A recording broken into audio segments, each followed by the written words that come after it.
जय जगन्नाथ दर्शक बंधु आपण देखुं 01 ओडिशा खबर। आज हूँ 4 जुलाई 2025 मसीहा शुक्रवार। आमर खबर मान को आपण स्वागत करुछु। आसतु जानिबा देश विदेश मुख्य खबर गुड़िक। आसतु जानिबा आज प्रथम खबर। 7 जाए प्रबल वर्षिब ओडिशा रे। दक्षिण झारखंड एवं पार्श्ववर्ती अंचल गुड़िक घूर्णिवलय सक्रिय रही। आसंता 7 तारिख पर्यंत राज्य में प्रबल वर्षार प्रकोप जारी रहिबो। विशेषकर पश्चिम ओडिशार पार्श्ववर्ती जिला गुड़िक वर्षा हो पारे। 5 रु 7 तारिख पर्यंत अधिक वर्षार संभावना रही। वर्षार परिमाण कमिबो एभली पूर्वानुमान करिछि भुवनेश्वर आंचलिक पाणीपाग विज्ञान केन्द्र। परवर्ती खबर। कोविड टीका सहित आकस्मिक मृत्युर कौनसी संपर्क नहीं। स्वास्थ्य मंत्रणालय देशव्यापी कोविड-19 विषय में चलता गुजब को खारज करिछि स्वास्थ्य मंत्रणालय। कोविड टीका और आकस्मिक मृत्युर कौन प्रकार लिंक नहीं। से कहते जे युवपीढ़ी मध्य हठात मृत्यु होता कोविड टीकार कौन संपर्क नहीं। से कोविड टीका आकस्मिक मृत्यु को जोड़िबा मिथ्या एवं भ्रांतिकर तथ्य।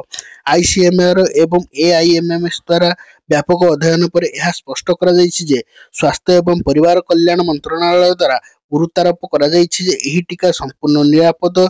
एथिरे कोनोसी विपद नाही। परवर्ती खबर। चिटफंड टंका फेरस्त नहीं जमाकारी मानक आश्वस्त कले मुख्यमंत्री। नुआ सरकार आसिबा पर मुख्यमंत्री मोहन चरण माझी निर्देश दैछंती जे चिटफंड टंका फेरस्त प्रक्रिया सरलीकृत एवं जिला स्तर केन्द्रीकरण करा जाउछि। एतद्वारा टंका फेरस्त प्रक्रिया को त्वरान्वित करा जिबा सहित गत 1 वर्ष मध्य राज्य सरकार 1,26,137 क्षुद्र जमाकारी मानक 47.07 कोटी टंका फेरस्त कर सारे। आसंता 3-4 मास मध्य आउ 5 लाख क्षुद्र जमाकारी मानक अर्थ फेरस्त करने मुख्यमंत्री मोहन चरण मार्जी निर्देश देइछंती। आज परवर्ती खबर। आसंता 6 तारिख में खोल हीराकुद गेट। आसंता 6 तारिख दिन हीराकुद गेट खोल सूचना मिलूँ। गेट खोल चलित वर्षर प्रथम बन्या जल निष्कासन कर डैम मुख्य सुनील कुमार बेहेरा कहते। जुलाई 6 तारिख दिन सकाल 10टा बेलू पूजार्चना पर गेट खोल केतोटी गेट खोल ताने एपर्यंत स्पष्ट सूचना मिलना। परवर्ती खबर। जिद रे अटल ओएस संघ साधारणतः समाधान दाबी करी क्रमश घनेबार लगी ओएस आंदोलन। समाधान पर सरकार आतुर थिबा बेले न्याय दाबी करी जिद रे अटल रही ओएस संघ। संघर बैठक करी राज्य सरकार को 3 दिन मोहलत देइछंती। 2टी दाबी की नहीं सरकार को घेरी संघ। गोटे ऑफिसर सुरक्षा आउ गोटे बीएमसी ऑफिस घटना पछरे मुख्य षड्यंत्रकारी नेता को गिरफ करने दाबी। सेहीपरि बीएमसी रही घटना रे प्रतिक्रिया रखिछंती केंद्र शिक्षा मंत्री धर्मेंद्र प्रधान। से निज मत रखी कहछंती जे आईन रु ऊर्ध्वरे केही नाहंती। मोर पूर्ण विश्वास अछि जे राज्य सरकार सठिक उपाय रे पदक्षेप नेबे। केही आईन रु निज हाथ को नहीं परिबे नाही। आम कर्मी एवं समस्ते सरकारी सहित अछंती। परवर्ती खबर। कदली पत्र रे मध्याह्न भोजन। आज्ञा हाँ केन्द्रापड़ा रे मध्याह्न भोजन पर सरकार सब प्रकार भित्तिभूमि जोगाई देइछंती। चाउल राशन सहित पनीपरिया रोषेईर खर्च ठूँ आरंभ कर रोषेई पर सबुज समस्त प्रकार वस्तु को जोगाई देइछंती।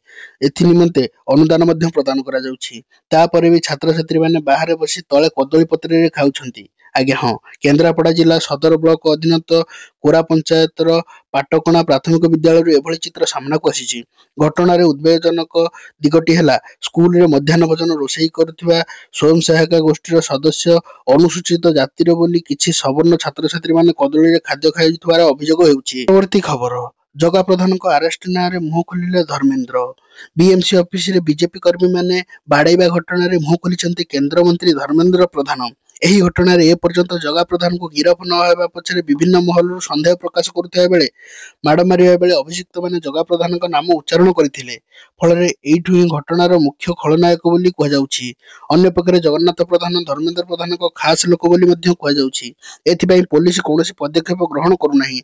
तेबे ओडिशा गस्तरे थिबा धर्मेंद्र प्रधान ए नै मुह खोलिछंती। से कहिछंती जे आईन रो ऊर्ध्वरे केही नहंती।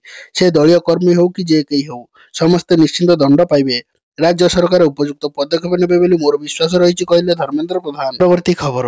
अनेक स्मृति जोड़ी होई रही एही स्कूल सहित कहले धर्मेंद्र।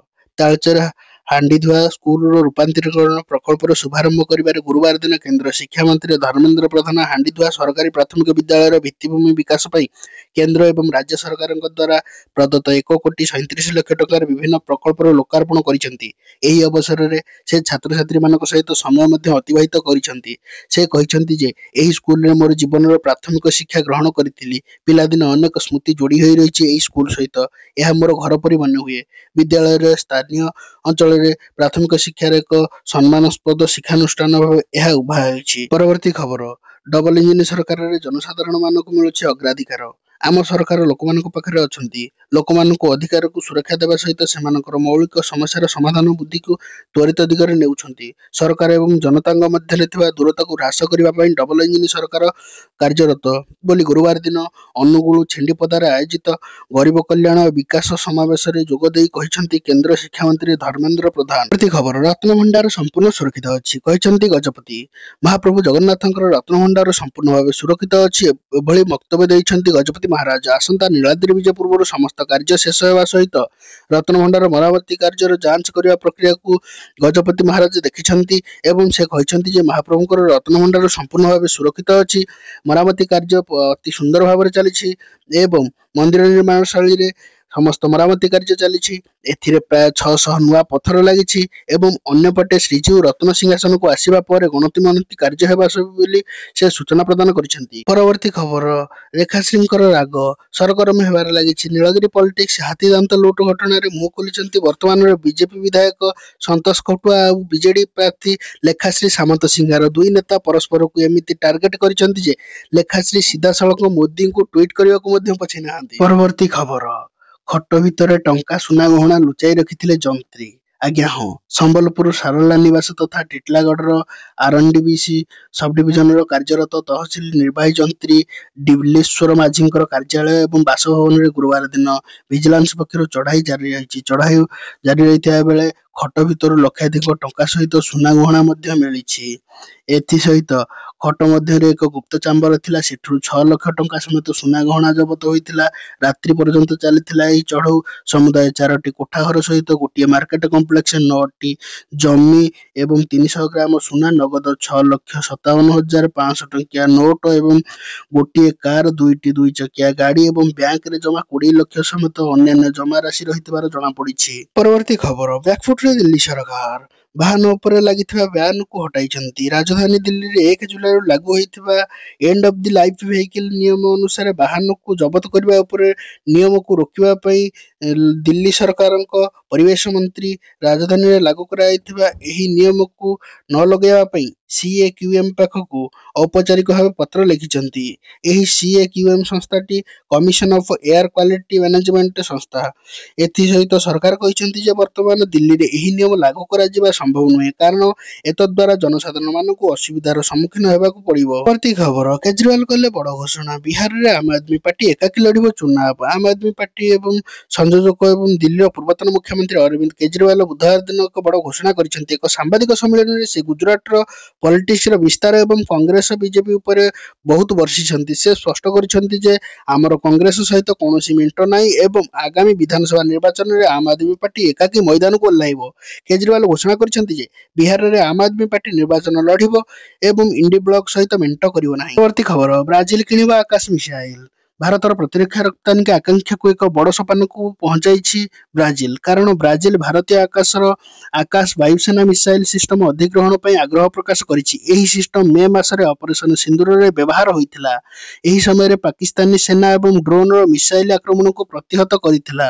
ଫଳରେ ଆକାଶ ମିସାଇଲ କିଣିବା ପାଇଁ ବ୍ରାଜିଲ ନିଜର ଇଣ୍ଟରେଷ୍ଟ ଶୋ କରିଛି। ପରବର୍ତ୍ତୀ ଖବର, 1 ଲକ୍ଷ କୋଟି ଟଙ୍କାର ପ୍ରତିରକ୍ଷା ସାମଗ୍ରୀ ପାଇଁ ମଞ୍ଜୁରୀ। ଅପରେସନ ସିନ୍ଦୁରର ପ୍ରତିରକ୍ଷା ସାମଗ୍ରୀର କ୍ଷତିକୁ ଭରଣା କରିବା ସକାଶେ ନୂତନ ସାମଗ୍ରୀ କ୍ରୟ କରାଯିବ। 1,50,000 କୋଟି ଟଙ୍କାର ପ୍ରତିରକ୍ଷା ସାମଗ୍ରୀ କ୍ରୟ କରିବା ଲାଗି ପ୍ରସ୍ତାବକୁ ପ୍ରତିରକ୍ଷା ମନ୍ତ୍ରଣାଳୟ ଗୁରୁବାର ଦିନ ଅନୁମୋଦନ କରିଛି। ଗୁରୁବାର ଦିନ ପ୍ରତିରକ୍ଷା ମନ୍ତ୍ରୀ ରାଜନାଥ ସିଂଙ୍କ ଅଧ୍ୟକ୍ଷତାରେ ଏହି ବୈଠକ ବସିଥିଲା। ଏହି ବୈଠକରେ ଅପରେସନ ସିନ୍ଦୁର ପରେ ରିକଭରି ହେଲିପ୍ୟାଡ୍ ପାଇଁ ବିଭିନ୍ନ ସାମଗ୍ରୀ ପାଇଁ 1 ଲକ୍ଷ କୋଟି ଟଙ୍କାକୁ ଅନୁମୋଦନ କରାଯାଇଛି। ପରବର୍ତ୍ତୀ ଖବର, ମୋଦିଙ୍କୁ ଘାନାର ସର୍ବୋଚ୍ଚ ସମ୍ମାନ। ପ୍ରଧାନମନ୍ତ୍ରୀ ନରେନ୍ଦ୍ର ମୋଦି 8 ଦିନିଆ ବିଦେଶ ଗସ୍ତରେ ଅଛନ୍ତି। ସେ ମୋଟ 5ଟି ଦେଶକୁ ଯାତ୍ରା କରିବେ। ବୁଧବାର ଦିନ ଆଫ୍ରିକୀୟ ଦେଶ ଘାନାକୁ ଗସ୍ତ ଆରମ୍ଭ କରିଛନ୍ତି ମୋଦି। ମୋଦି ଘାନାରେ ପହଞ୍ଚିବା ପରେ ସେଠାକାର ରାଷ୍ଟ୍ରପତି ତାଙ୍କୁ ବିମାନ ବନ୍ଦରରେ ସ୍ୱାଗତ କରିବା ପାଇଁ ଉପସ୍ଥିତ ମଧ୍ୟ ଥିଲେ। ପ୍ରଧାନମନ୍ତ୍ରୀ ମୋଦିଙ୍କୁ ସେଠାରେ 21 ତୋପର ସଲାମି ଏବଂ ଗାର୍ଡ ଅଫ ଅନର ଦିଆଯାଇଥିଲା। ଏହା ସହିତ ପ୍ରଧାନମନ୍ତ୍ରୀ ମୋଦିଙ୍କୁ ଘାନାର ସର୍ବୋଚ୍ଚ ସମ୍ମାନ the office of the order of the star of Ghana ସମ୍ମାନରେ ସମ୍ମାନିତ କରାଯାଇଥିଲା। ଜୟ ଜଗନ୍ନାଥ ଦର୍ଶକ, ଆପଣମାନେ ଦେଖୁଛନ୍ତି 01 ଓଡ଼ିଶା ଖବର। ଆସନ୍ତୁ ସୁଭଦ୍ରା ଯୋଜନା ବିଷୟରେ ଜାଣିବା ଏହି ଛୋଟିଆ ଅପଡେଟ। ଛାତ୍ରଛାତ୍ରୀ